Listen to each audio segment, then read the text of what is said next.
ಅಗಸ್ತ್ಯ.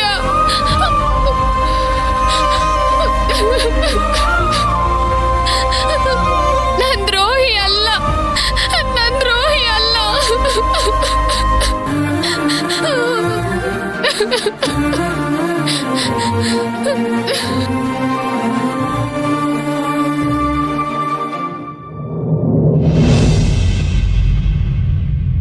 ಏನ್ ಮಾಡ್ಲಿ, ಮನೇಲಿ ಬೇಗ ಎದ್ದು ಸ್ನಾನ ಮಾಡ್ಕೊಂಡು ಅಮ್ಮನಿಗೆ ಗುಡ್ ಮಾರ್ನಿಂಗ್ ಹೇಳಿ ಅವಳ ಗಂಡ ಕೊಟ್ಟಿದ್ದ ಹೂನ ಕೊಟ್ಟು ಪೂಜೆ ಮಾಡ್ತಿದ್ದೆ.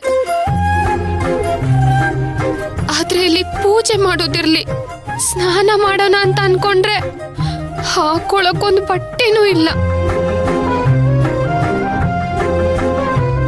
ಹಲ್ಲುಜ್ಜೋದಿಕ್ಕೂ ಬ್ರಷ್ ಇಲ್ಲ.